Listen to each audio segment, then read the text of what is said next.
गर्भवती अंग्रेजन बहू के 12 बच्चे। अरे कहाँ है ये मनहूस कहीं की, दिखाई नहीं दे रही कहीं। अरे ओ विलायती, कहाँ है तू? क्या तुझे घर में कुछ दिखाई नहीं देता है? क्या हुआ माँ जी, आप क्यों बुला रही हैं वो मुझे? हाँ हाँ, आ गई तू हिलते डुलते यहाँ पर। अरे ऐसे ही हिलते डुलते घर के काम भी कर लिया कर। माँ जी, मैं पहले ही सारे काम करके जा चुकी हूँ और मैं अभी कपड़े धो रही थी। ज्यादा बहाने मत बना, सब जानती हूँ मैं तुझे, तो कोई काम सही से करना आता ही नहीं। अब जाकर दोबारा से घर में झाड़ू पोछा लगा। हेलेन अपनी सास के कहने पर दोबारा से झाड़ू पोछा लगाने लगती है। तभी अनुराधा की सहेली सावित्री उसके पास आती है और कहती है, अरे ये ले बहन, आज तू अपना मुंह मीठा कर, क्योंकि मेरी बहू ने बेटे को जन्म दिया है और ये दूसरा बेटा है। ये सुनते ही अनुराधा के मुंह में लड्डू फंस जाता है और वो हैरान रह जाती है। क्या कहा? तेरी बहू को बेटा हुआ और वो भी ये दूसरा बेटा है? तेरी बहू का वाह, तेरी बहू तो बहुत ही भाग्यशाली है। एक मेरी बहू को देखो, विलायती कहीं की, पता नहीं इसको कभी बच्चा होगा भी कि नहीं। आज उसकी शादी को पूरे 5 साल हो गए। पता नहीं क्या देखा था मेरे बेटे ने जो इस विलायती मुर्गी को इस घर के अंदर ले आया। अरे मेरी बहन, थोड़ा सा सब्र रख, सब कुछ ठीक हो जाएगा और तेरी बहू हेलेन को भी एक अच्छी सी संतान होगी। बस तुझे भरोसा रखना होगा।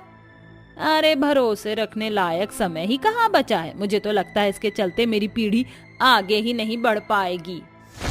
अनुराधा अपना रोना रो रही होती है, वहीं उसकी ये सारी बातें उसकी बहू हेलेन दूर खड़ी सुन लेती है, जिसके चलते उसे बहुत बुरा लगता है और उसकी आंखों में आंसू आ जाते हैं और वो अपने मंदिर में श्री कृष्ण के सामने बैठकर रोने लगती है।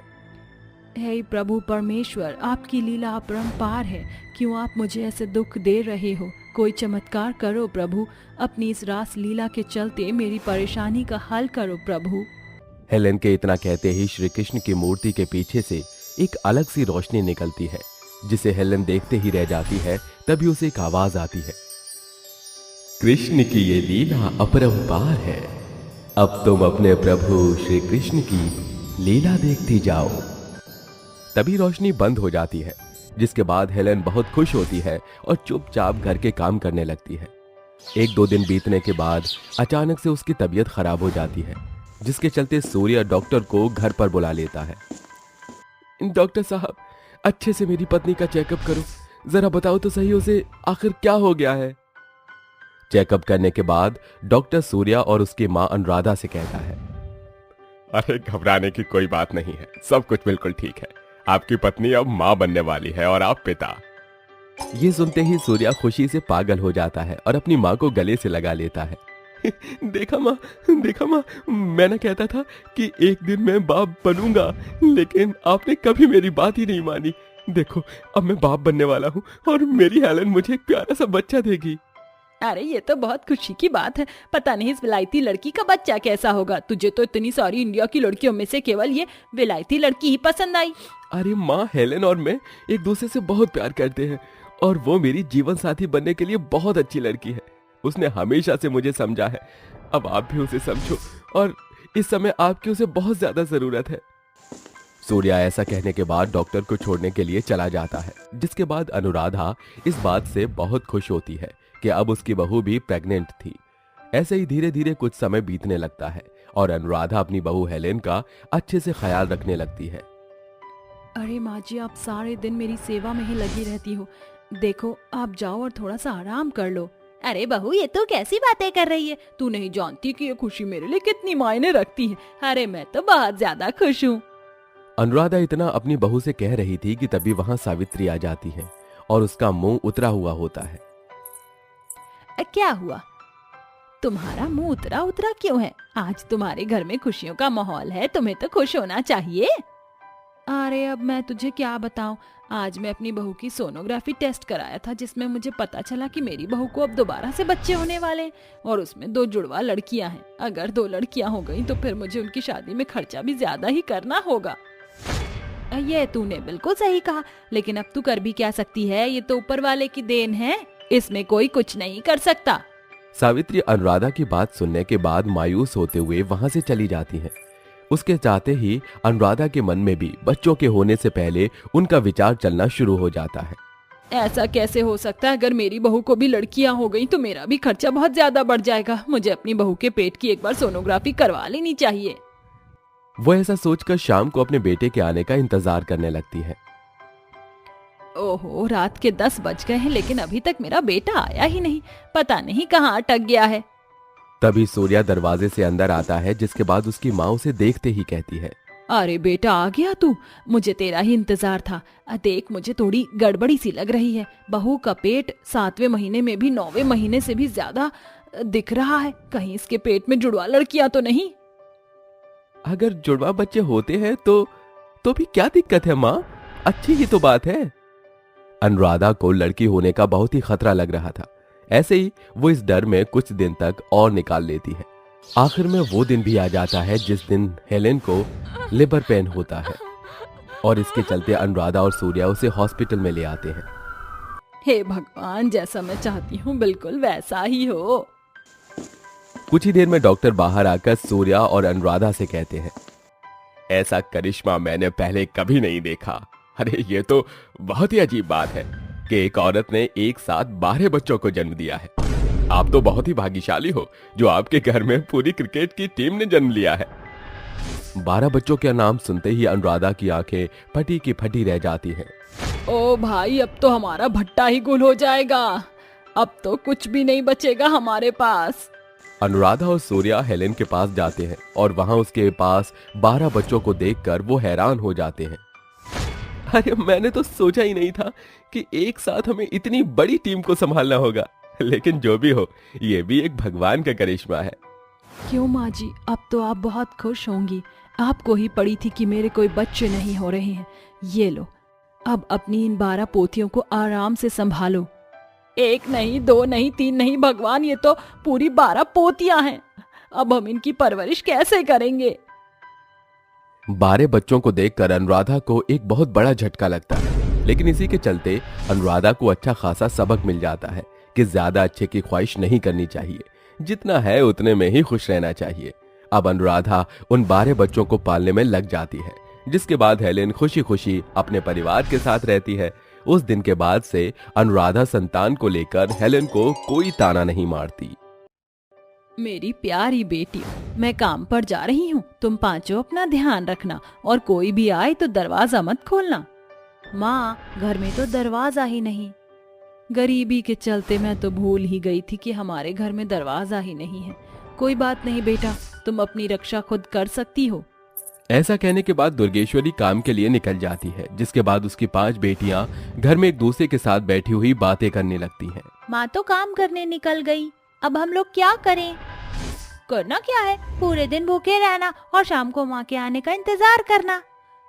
नहीं नहीं, हमें कुछ तो करना चाहिए। हमारी माँ दिन भर मेहनत करती है और बाहर जाकर कमाती है। किसके लिए? सिर्फ और सिर्फ हम 5 बहनों के लिए। हम कर भी क्या सकते हैं? हमारे पास तो करने के लिए कुछ है ही नहीं। तुम ही बताओ, अब इस पुश्तैनी घर में रह तो रहे हैं, लेकिन इतने बड़े घर होने का फायदा ही क्या, जब हम इस घर के 4 दीवारी के अलावा कहीं आ जा नहीं सकते। और फिर तुम्हें पता है ना, अभी हम 5 कितनी छोटी हैं। अगर माँ हमें काम करते हुए देखेंगी तो उन्हें बहुत बुरा लगेगा। बेशक हम 5 छोटी हैं, लेकिन हमारी अक्ल बहुत अच्छी है। हम अपनी अक्ल का इस्तेमाल करके कुछ पैसा कमा तो सकते हैं, लेकिन कैसे कमाएं, उसके लिए हमें कुछ न कुछ तो सोचना ही होगा। तभी मोहिनी की नजर घर में रखे बैंगनों के ऊपर पड़ती है। हम इतने बड़े घर में रहते हैं, इस टूटे फूटे पुश्तैनी घर के अंदर तो हम कुछ नहीं कर सकते, लेकिन इस बड़े से घर के आंगन में हम कुछ न कुछ तो कर सकते हैं।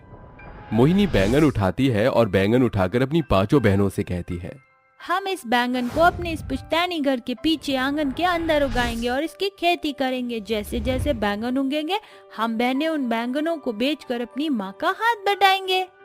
लेकिन अगर हम काम करेंगे तो पढ़ाई कब करेंगे? और अगर माँ को पता चल गया कि हमने अपनी पढ़ाई छोड़कर बैंगनों की खेती करना शुरू कर दिया, तो वो हमारे ऊपर बहुत गुस्सा करेंगी। हाँ, ये बात तो ठीक है, लेकिन माँ को इसके बारे में बताने वाला कौन है? हम उनको इसके बारे में बताएंगे ही नहीं। हाँ, और हम सभी इसके बारे में किसी को भी नहीं बताएंगे। और फिर इस काम के साथ साथ हम अपनी पढ़ाई पर भी ध्यान देंगे, ताकि माँ को पता चलने के बाद भी हमारे ऊपर गुस्सा ना आए। चलो फिर बैंगन की खेती करते हैं। पांचों की पांचों बहनें मिलकर आंगन में बैंगन की खेती करना शुरू कर देती हैं। ऐसे ही वो सबसे पहले आंगन को अच्छे से साफ करती, फिर उसकी मिट्टी को खेती करने के लायक उपजाऊ बनाती और उनके अंदर बैंगन के बीज निकाल कर डाल देती, जिसमें उन पांचों बहनों की बहुत मेहनत लगती है। मैं तो बहुत थक गई हूँ।